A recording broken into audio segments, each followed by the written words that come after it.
Thank you, Madam Speaker. Members, almost everything that we consider in this chamber only has implications and jurisdiction within the boundaries of our state.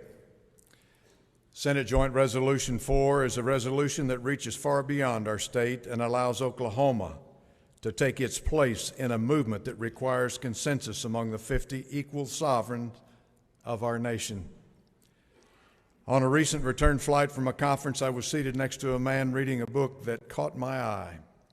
It was titled, Start with Why, written by Simon Sinek. We briefly discussed the contents, and I made it a priority to purchase the book. The focus of the book centered on the why, what, and how aspects of organizations. What we do and how we do it are important, but they must take a back seat to why we act. So, why are we considering SJR 4 today? To answer that question, we must go to our roots as a nation. We hold these truths to be self-evident. All men are created equal, that they are endowed by their Creator with certain inalienable rights. Among these are life, liberty, and the pursuit of happiness. That to secure these rights, governments are instituted among men, deriving their just powers from the consent of the governed.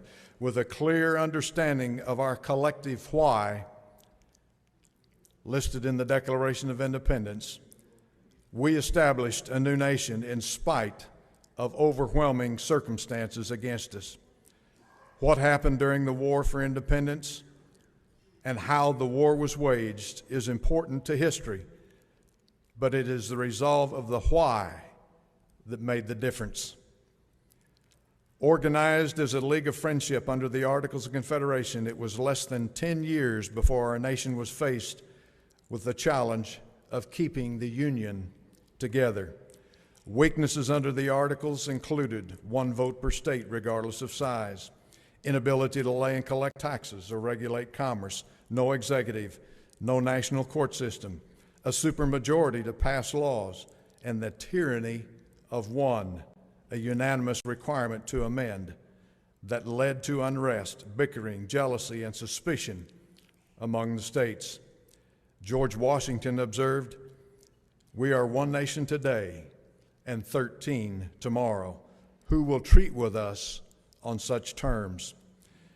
After failed attempts in 1785 and 1786 to gather all the states at Mount Vernon and Annapolis, an appeal was issued for all the states to consider yet another gathering, quote, at Philadelphia on the second Monday, May next. By mid-February in 1787, 7 states had already named commissioners and given them a directive to attend the gathering in Philadelphia. And I want you to note this, quote, for the sole and express purpose of revising the Articles of Confederation and reporting to the Congress and the several legislatures such alterations and provisions therein as shall, when agreed to in Congress and confirmed by the states, render adequate, the Articles adequate, to the exegesis of the government and the preservation of the Union, end quote. What happened at Independence Hall in Philadelphia is important. How the commissioners deliberated during that May to September gathering is important, but it is why they gathered that gave us the document we call the Constitution. Why SJR 4? As the convention in Philadelphia was coming to an end, George Mason realized that there was a critical oversight in the language proposed as a method for amending the document in the future. It provided that all amendments be proposed by Congress and ratified by the states. Mason noted that Congress would never originate an amendment that would curb its own power. There was no check on the power of Congress.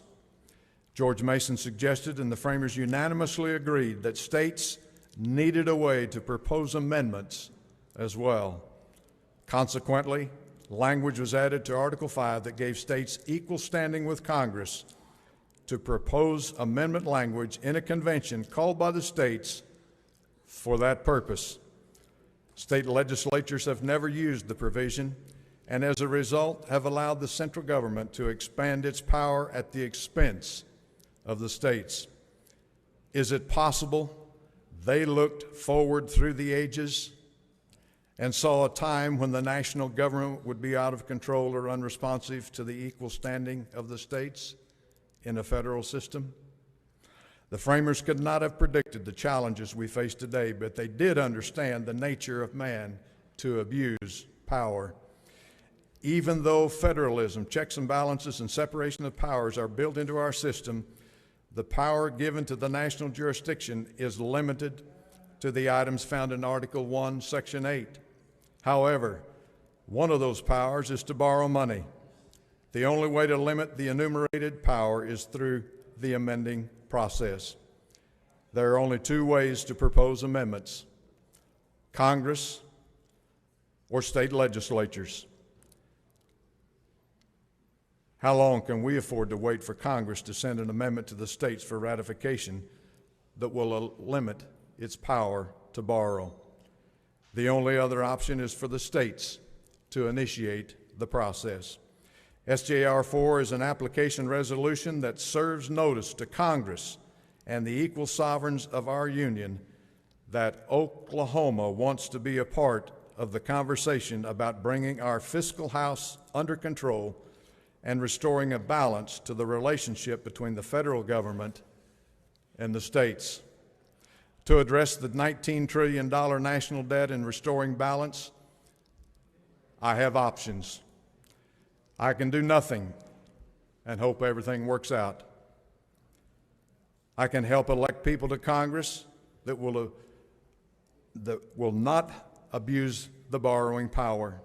Number three, I can refuse to act because I do not have all of the answers to the what and how questions of the amending process. Or number four, I can embrace the constitutional provisions given to us in Article 5. I refuse to act in a way that would leave the impression I favored the status quo.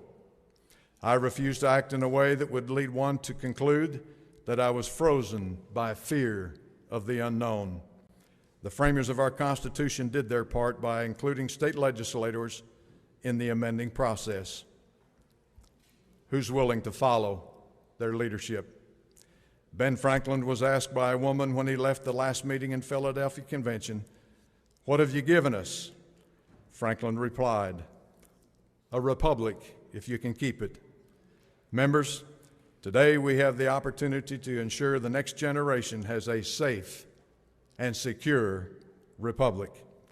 I invite you to join me by voting for the passage of SJR 4. I yield the balance of my time to the chair.